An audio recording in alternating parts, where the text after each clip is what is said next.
So we are coming in to do the oil change. Yep. So the bike was running for about 10 minutes after doing the valves. I'm very, very, very happy to say that there does not appear to be any leakage.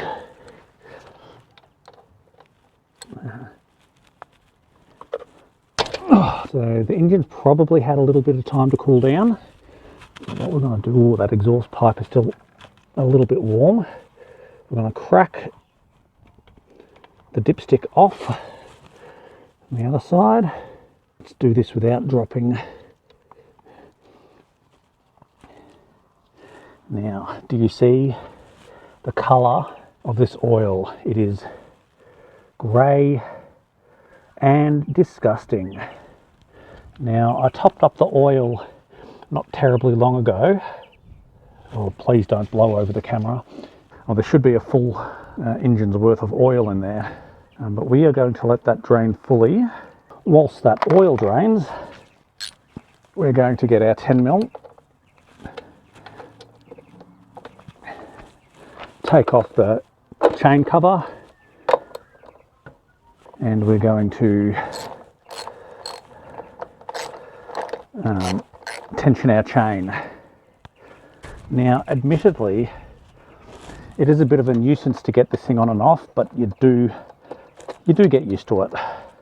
There is one advantage to having the bike pointed downhill on this driveway. You do get that tiny little bit of extra oil out of the system. Okay, we're going to put those up there.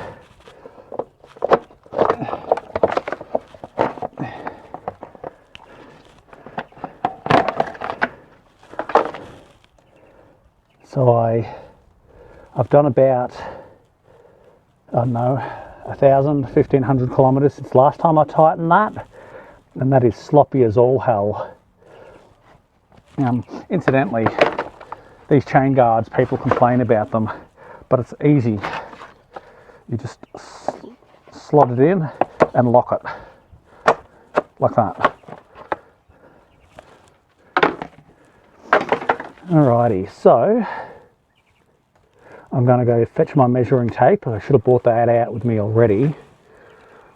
I'll go fetch my measuring tape and we'll figure out how much slack I need to take out of there. So Honda recommends a movement between 20 and 30mm. So we've got 10mm, 20mm, 30mm, 35mm, 40mm. So what we need to do is we're going to loosen the wheel nuts on either side, and then I think it's a 10 and a 12 it is. So it's a 15mm here and a 19mm there.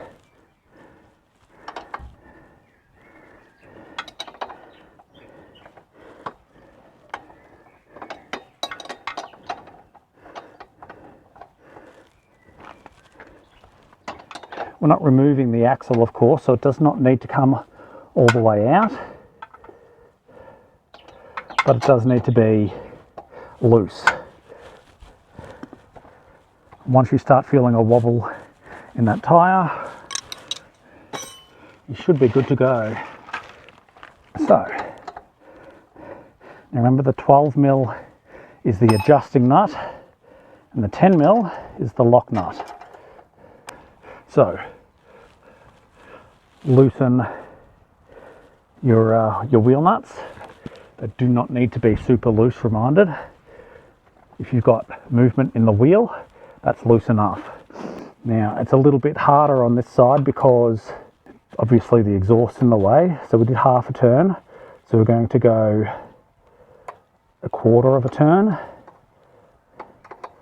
and a quarter of a turn.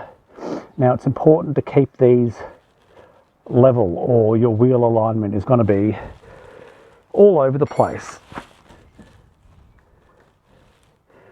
That's a little bit better, but we're going to measure it again. So we measure the 100 from the top of the chain, okay?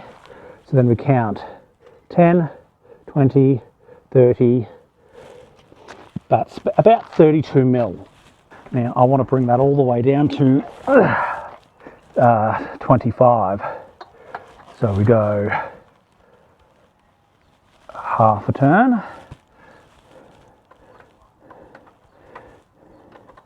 and 1/4,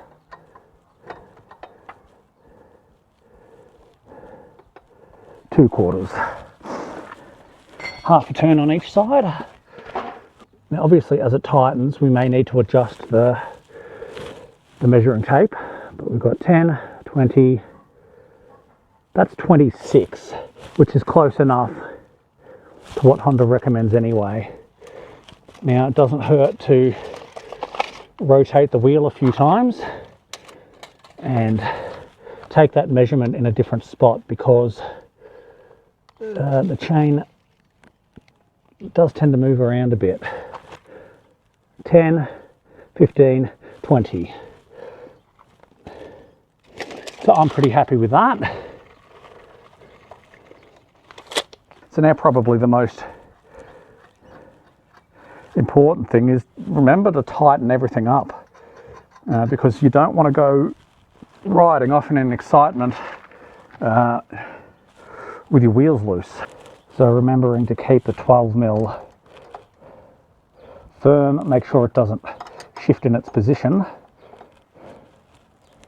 and just lock that 10 mil nut. It can be a little bit fiddly on this side with the exhaust in the way, but you know what, you figure it out. Right.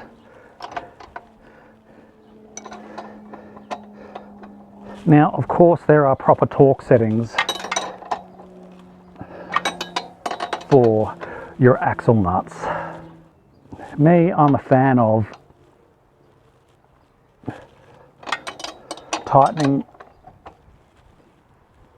about as tight as I can go.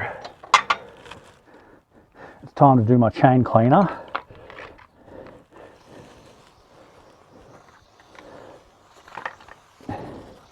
But also I wanted to get in here and give the front sprocket cover a decent clean, because I feel like it does get neglected a fair bit.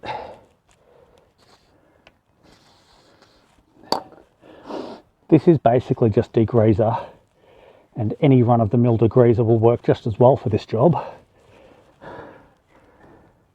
Much better. Call that preventative maintenance. I'm going to take this one over to the grass. Well, there was no real purpose in cleaning this piece of plastic other than just a bit of preventative maintenance. And I'm going to do the same in here.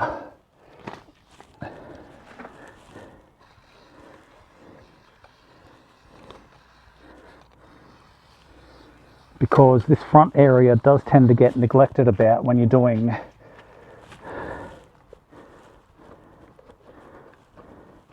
you know, your regular chain cleaning. So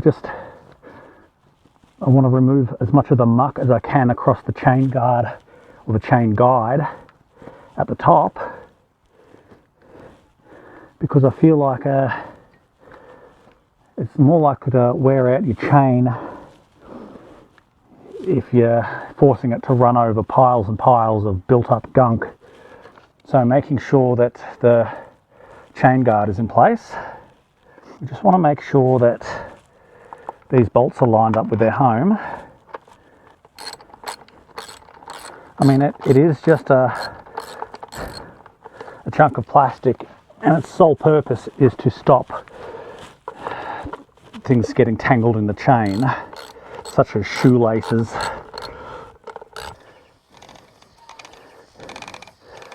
This is of course chain degreaser. This is pretty nasty stuff, so we want to make sure that we wipe it clear. We've been all around.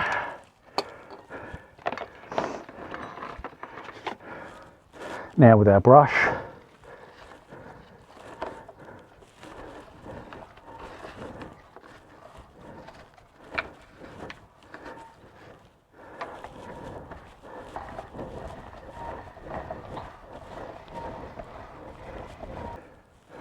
okay, where's our rag? We want to make sure that we clean all the overspray and excess off. If for no other reason, then everything needs a bit of degreasing. And then we have the chain lube.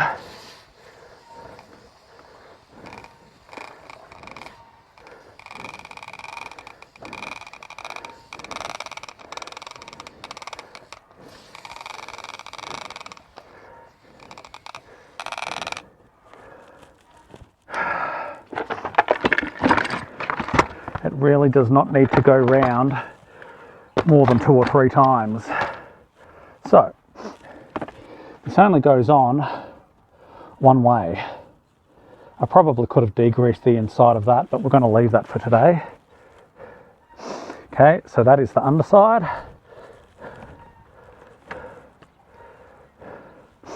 That is the top side.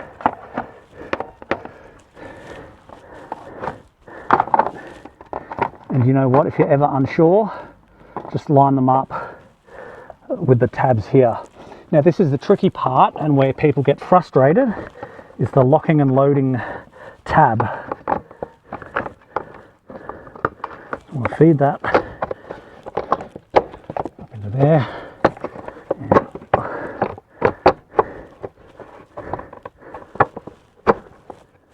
Lock and load.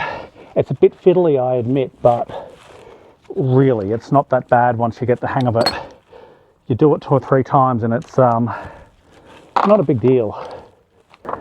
Then you just line up all your bolt holes, and with the magic of editing we've sped that up to only lasting a couple minutes. The oil's been draining for a pretty minute, so what we're going to do now is we're going to get in here and take the old filter out and put our new one in. 8mm.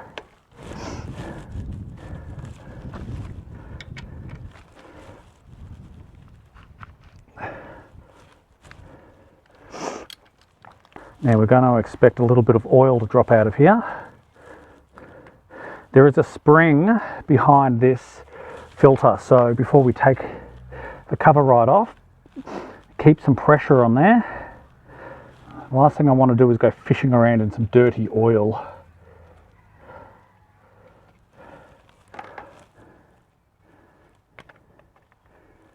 Okay, there it is.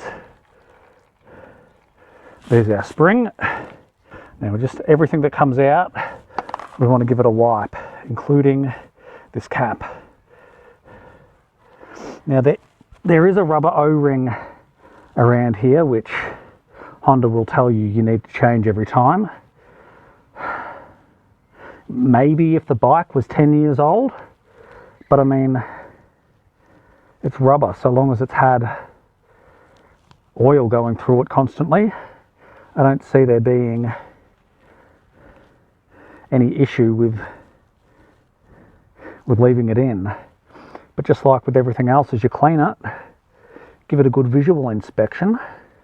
I want as much of the old dirty oil out of the system as I can get. See?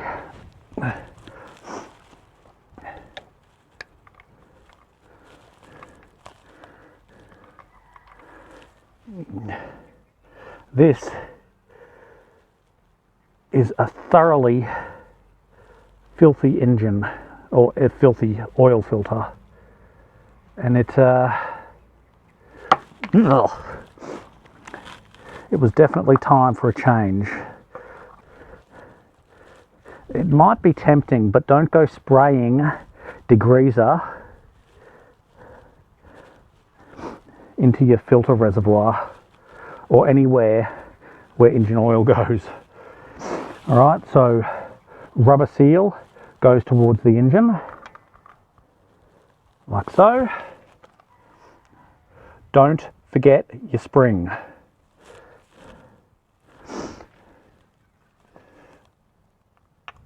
Okay, my advice is to seat that by hand and keep the pressure on it before putting the bolts in, because it will try and pop off otherwise. And once both of these bolts are finger tight, I can let go of the pressure and tighten this back up.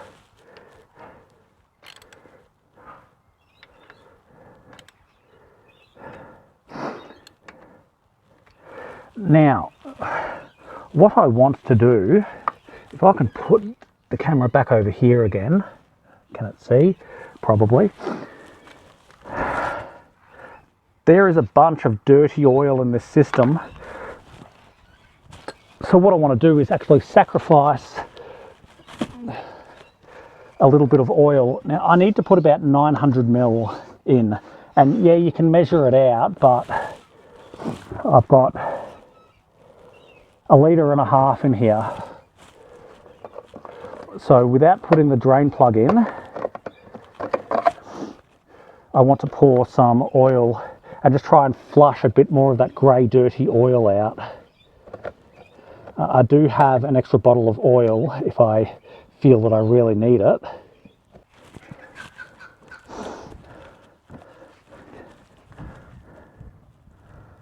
Oops. We've lost the breather valve.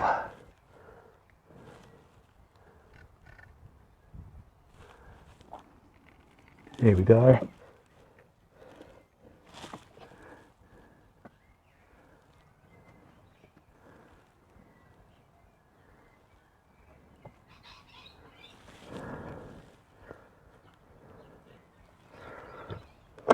Whoa, I just sprayed oil everywhere.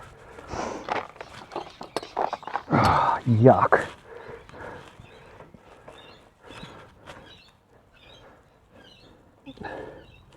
I am just going to go ahead and load this one back in there. Give it a good wipe.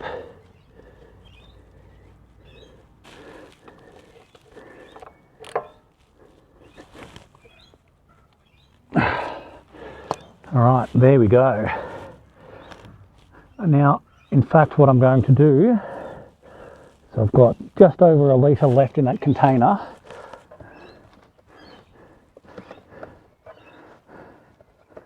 I lost my bleeder valve out of there.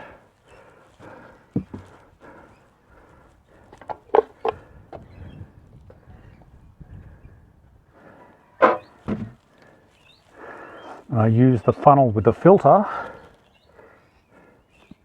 because there's the bleeder valve. Man, I've got oil all over my pretty pink pants. Right. I think that's probably about time to check the level.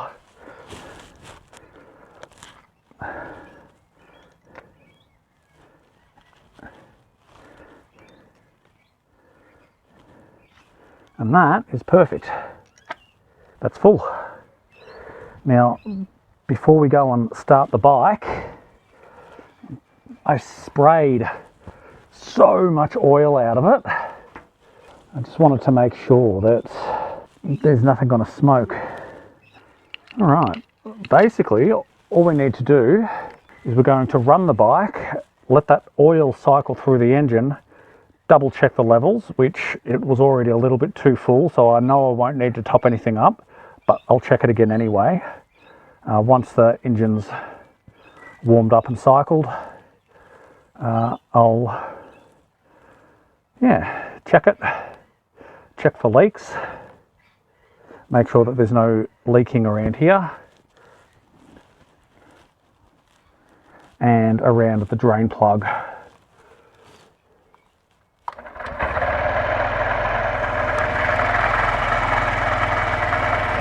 And this old filter will go straight into the bin. There's a little bit of smoke coming off the exhaust there from the spilt oil. It's nothing to write home about, it'll burn itself out.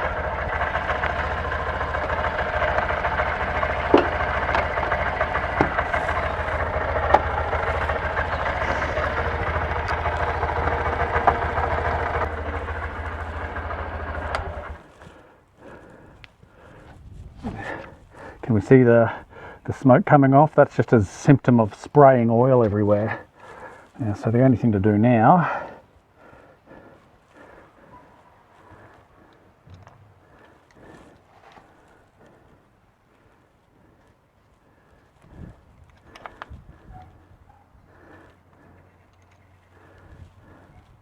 Yep, that's perfect. That's right on the full mark. So I'm covered in oil. Probably wearing hot pink wasn't the smartest choice. I've been putting off the oil changes on this bike for far too long. I've just been topping up the oil as I go, which is fine. It's better to have full oil than no oil. But I went almost 4,000 kilometers without a proper oil change. It's not that much of a big issue, and I didn't do that much riding over the winter, but it's been 5 months as well.